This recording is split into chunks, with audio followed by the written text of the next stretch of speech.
지금 민심은 거의 밀란 수준이다. 결국 국회의원 총사퇴 제안이 나왔고 박 의원의 탈당 임박설도 계속되고 있습니다. 새누리당 하태경 의원, 채널A 정치부 이남희 기자와 이야기 나눠보겠습니다. 안녕하십니까? 예, 반갑습니다. 안녕하세요.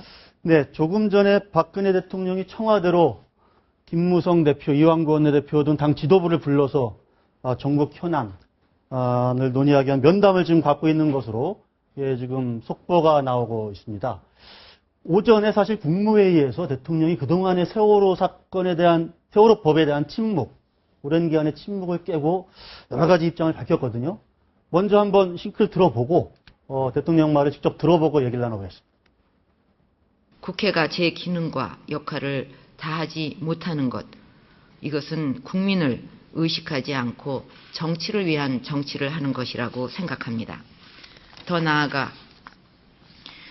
국민을 대표하는 대통령에 대한 모독적인 발언도 그 도를 넘고 있습니다. 세월호 특별법도 순수한 유가족들의 마음을 담아야 하고 희생자들의 뜻이 헛되지 않도록 외부 세력이 정치적으로 이용하는 일이 없도록 해야 할 것입니다. 지금 진상조사위원회의 수사권과 기소권을 주자는 주장에 대해 대통령으로서 할 수 없고 결단을 내릴 사안이 아닌 것입니다. 국회의원 세비는 국민들의 세금으로 나가는 것이므로 국민에 대한 의무를 행하지 못할 경우에는 국민에게 그 의무를 반납하고 세비도 돌려드려야 한다고. 네, 대통령의 발언 직접 들어봤는데요.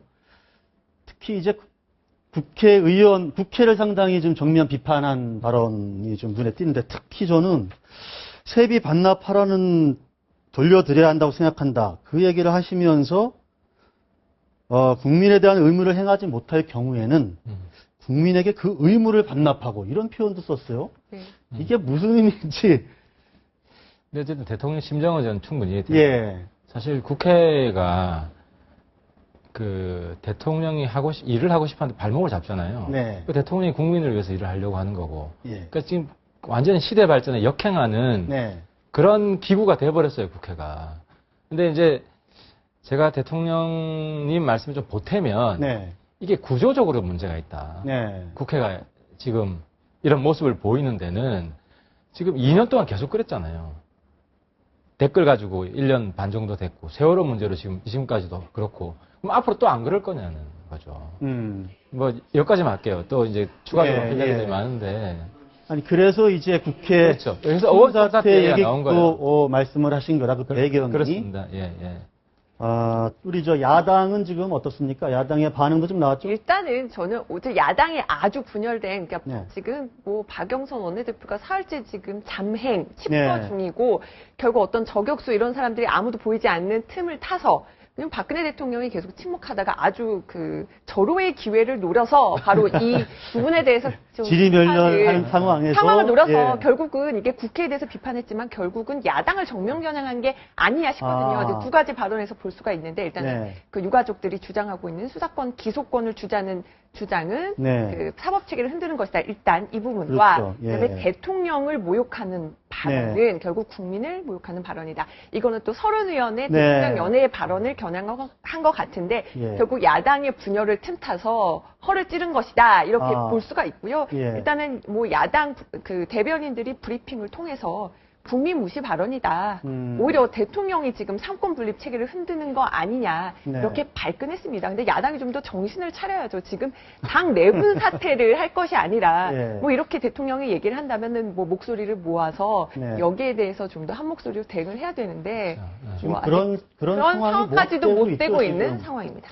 박영선 원내대표 지금 어디 있습니까? 서울- 사흘째 지금. 네, 지금 집에도 안 들어오고 있고요. 거의 뭐 박영선 원내대표와 기자들 모두 피곤한 상태입니다. 왜냐하면 새벽이며 밤이며 지금 박영선 원내대표 집이 여러 곳에 있는데요. 그래서 뭐 지역구에 있는 구로구에 있는 아파트 그리고 네. 연희동에 있는 친정어머니와 사는 집까지 뻗치기를 하면서 박영선 원내대표를 취재하기 위해서 열기가 뻗치기는 이제 뜨거운데 기자들 용어입니다. 기자들 예. 용어입니다. 그런데 만나지 못하고 있고요. 서울 모처에서 지금 오늘 무슨 탈당 여부에 대한 입장을 밝힐 계획은 없는 걸로 봐야겠죠. 오늘은 일단은 아닐 넘어가는 것 것 같고. 같고요. 네. 지금 그냥 간단히 소개를 해드리자면 지금 원내 지도부 박영선 원내대표와는 네. 의견을 나누지 않은 채 원내 당직자들이 12시쯤에 이제 회의를 갖고요. 일단 두 가지 안을 마련을 했습니다.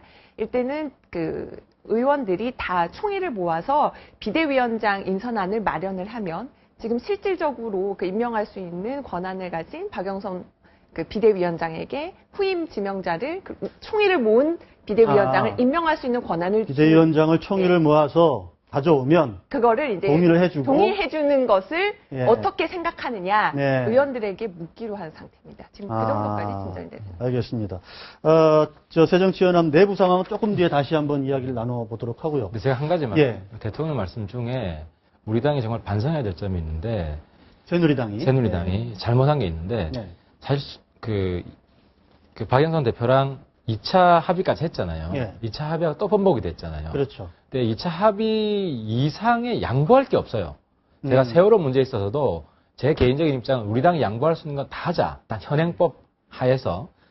근데 법까지는 다 했다 이거죠. 다 해버린 거예요. 대통령도 그러면은- 지금 뭐 더 이상 뭐 그렇죠. 근데 우리 당이 그걸 마지막이다. 국민들한테 분명히 하지 않았어요. 더 이상 양보할 게 없습니다. 네. 선언을 하고 공표를 하고 국민들을 설득하고 네. 국민들로 하여금 유족 대표들 강경파들이죠. 예. 이 사람들을 설득하게끔 했어야 됐는데 계속 어떤 협상의 여지가 있는 것처럼 하는 그런 메시지를 준 거예요. 국민들한테. 야당에 예. 국민들한테. 야당과 뭐 유가족 국민에게 그러니까 국민들이 볼 때는 왜 빨리 협상 결론이 안 나오냐.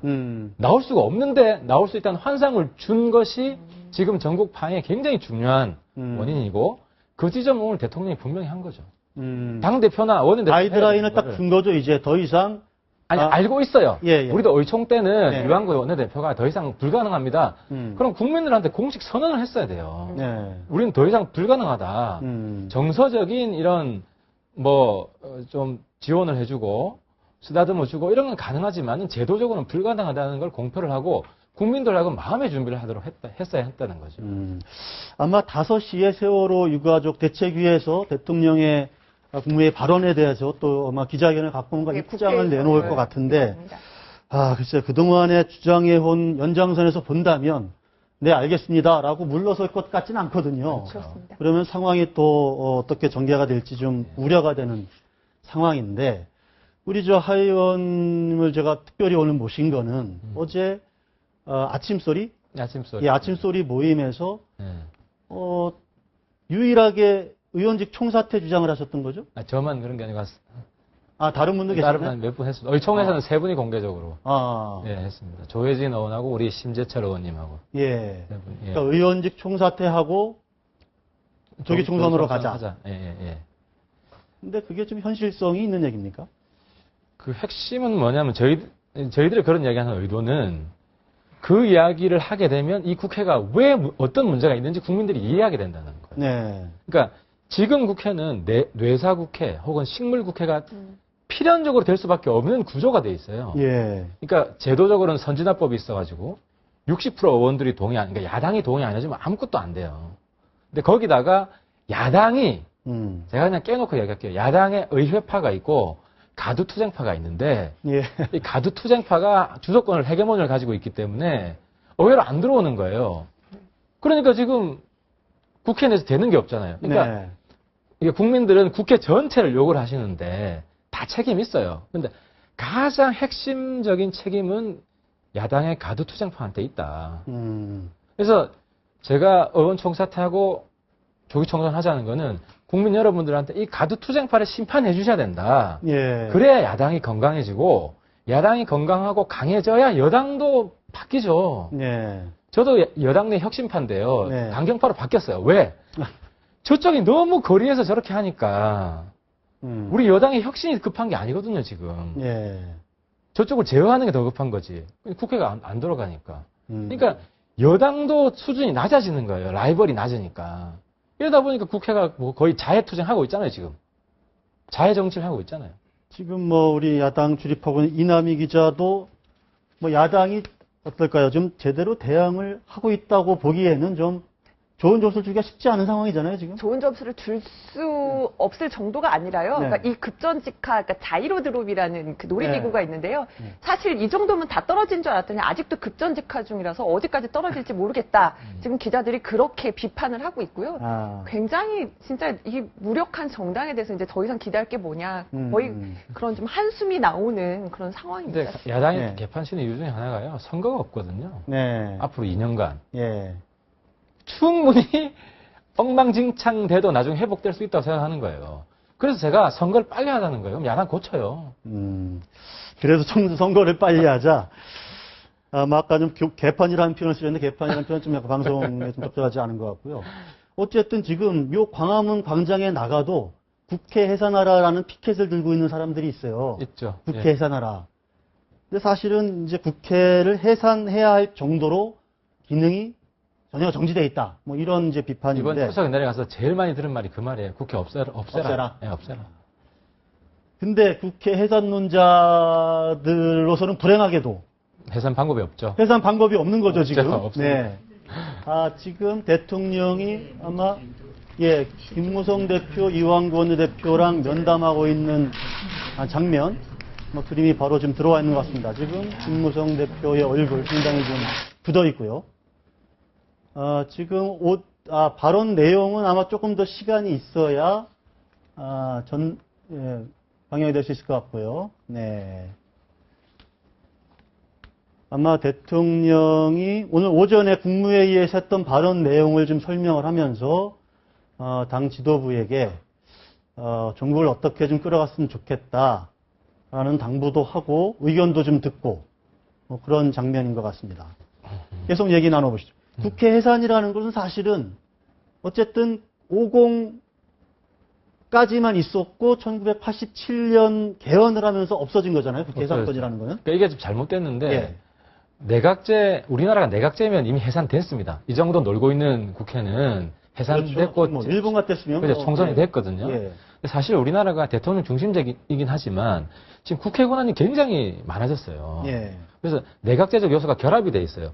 그러니까 대통령이 국회 욕을 할 수밖에 없는 상황이잖아요. 국회가 안 도와주면 대통령도 뭘 할 수 있는 일이 없거든요. 과거 국회 해산권 할 때는 대통령이 엄청난 권한을 쥐고 국회를 통제를 했는데 그죠. 지금은 민주화되고 그럴 장치가 없는 거죠. 없는 거죠. 해산권이 없고 그래서 국회가 아무리 엉망이어도 예. 이걸 견제할 방법이 없는 거죠. 예. 그래서 찾아보니까 예. 자진 총사퇴밖에 없는 거예요. 자진 총사퇴. 네, 자진 총사퇴. 그건 국민의 힘으로. 그러니까 타의에 의한 해산이 아니라 자발적 해산인 자발적인 거네요. 그렇죠. 예. 예. 그리고 여론의 힘으로, 국민의 힘으로 네. 자발적 총사퇴를 하는 길밖에 없고. 네. 그리고 이제 표현은 조기 총선했지만 총선은 아니죠. 이게 전국 동시 보궐선거죠. 그렇죠. 근데 이제 저희들이 보니까 조기 총선은 현행법상 불가능한 그렇죠. 걸로 돼 있더라고요. 예. 근데 이제 이해하기 쉽게 예. 국민들 머릿속에 들어오기 쉽게 네. 전국 동시 보궐선거 기니까 이제 다 같이 선거하는 거니까 사실상 총선이랑 똑같다. 그런 의미를 부여를 한 거죠. 어떻습니까? 그 발언하고 난 뒤에 동료 의원들의 반응. 격려해 주시는 분보다 좀 싸늘한 게 많아요. 왜냐하면 임기 남아 있는데 그만 네. 돌아라고 하는 게 누가 네. 마음이 왜 좋겠어요. 튀는 발언을 했느냐? 이런 눈초리가 좀 있었나요? 그것도 당연히 있죠. 아. 있고. 근데 이제 저는 그럼에도 시간이 지날수록 네. 이 의미를 이해를 할 거다. 그러니까 지금 우리나라는 내각제 요소가 굉장히 강하기 때문에 사실 이게 개헌까지 연결될 수 있는 거예요. 예. 근데 제도적으로 아무리 대통령이 국민이 국회를 견제할 수 있는 장치가 아무것도 없잖아요. 예. 고작 해야 세비 반납하세요. 대통령도요. 네. 저하고 똑같은 심정이었을 거예요. 저 다 해산하시고요. 총사퇴하시고요. 재선거 하세요. 그런 심정이었을 텐데 대통령 이분 거의 말 못하잖아요. 근데 할 수 있는 거 찾아보니까 그나마 세비 반납. 세비 반납할 근데 수 본질은 있는 그게 게. 아니라는 거죠. 예. 이정현 의원이 아마 세비 반납을 했죠? 어제 보너스 최고위원회에서 보너스 반납, 추석 상여금 반납. 근데 그것도 우리 저 하 의원께서는 반납 안 했습니까? 우리 아침소리 모임에서 이야기를 좀 하려고 그러는데. 네. 근데 우리가 옛날에 2년 전에 세비 반납 했어요. 예. 한 달치 했잖아요. 우리 당만. 했었죠. 했었죠. 작년에. 국회의원 작년 9월. 당선되고 그렇죠, 첫 그렇죠. 달에 네. 첫 달 월급을 네. 100% 했는데 네. 달라진 게 뭐가 있습니까? 그러니까 사실 오히려 그거는- 본질적인 문제를 문제- 짚어야 된다는 거죠. 알겠습니다. 지금 하태경 의원에게 국회 해산론 발언, 아니, 해산이 아니라 해산은 총사퇴론에 대한 발언 배경을 좀 여쭤봤는데요. 하나만 더. 네. 이대로 가면은 국회 불신이 갈수록 높아질 수밖에 없습니다. 네. 국회가 하는 일이 없으니까. 그러면요, 항상 정치 불신이 높아지면 정치가 없어지는 게 아니라 나쁜 정치, 극단적인 정치가 나옵니다. 네. 예를 들어 이번에 단식, 폭식 투쟁이 있었잖아요, 광화문에. 그렇죠. 예. 그런 좌우 극단적인 세력이 더 강해지면 정치는 더 불신을 받게 되고 그러면 사람들이 독재를 회귀하자는 이야기도 나와요. 독재로 회귀하자. 그때 그 얘기가 시절 좋았다. 이제 그렇죠. 예. 그때가 조용했다. 그러니까 보수 정치라는 그거 아닙니까? 이런 정말 극단적인 사회 상황에 가는 거를 미리 예방하는 건데 그러기 네. 위해서 개혁하는 거고 혁신하는 거고 그런 차원에서 지금 제가 말씀드린 논의가 상당히 불편하시겠지만 정말 진지하게 고민해 볼 필요가 있다. 우리나라의 미래를 위해서. 의원 총사퇴는 뭐 나머지 의원들의 동의가 그것도 뭐 집단적 동의가 있어야 되는데 그렇지 않은 다른 뭐 세비 반납도 아닌 의원 총사퇴는 아까 말씀하신 대로 뭐 좀 뭐 반응들이 이렇게 싸늘한 상황이고 다른 방식이 뭐가 있을까요? 지금 있는 게 이제 단독 진행이죠. 우리 단독 진행? 여당 단독 국회를 여당 단독 진행인데 예. 처음 뭐 어느 정도 기간에는 동의해 줄 수 있지만 예. 매번 그렇게 하면 예를 들어 내년에도 그런 상황이 발생하지 않으란 법이 없잖아요. 지금 국회 구조상. 그러니까 이건 임시 처방이지 근본적인 처방이 아니라는 거예요. 개헌까지 포함하고 예. 국회 선진화법 개정까지 포함한 뭔가 어떤 구조적인 본질적인 어떤 해법이 마련돼야 된다. 그래서 제가 국회 총사퇴하고 조기 총선을 해서 네. 그런 이슈들 예. 국회 선진화법 개정 문제 그리고 세월호 해법 문제도 포함해서 네. 다 한번 물어볼 수 있다는 거죠, 국민들한테. 아침소리 소속 의원들만 의원직 사퇴하는 방법은 없나요? 그러면은 사퇴 동력이 떨어져서. 사퇴 동력이 떨어지니까? 그렇죠. 네. 저는 아마도 그렇게 강력한 메시지 통해서 국회 개혁해야 된다는 어떤 상징적 그냥 메시지로 사실 그렇죠. 지금은 실천력은 그렇습니다. 떨어지지만 그냥 상징적 이 화두는 메시지라고 있습니다. 계속 이어질 네. 거라는 겁니다. 네. 현재 국회의 문제점으로 볼 때 내년에 또 나올 거고. 네.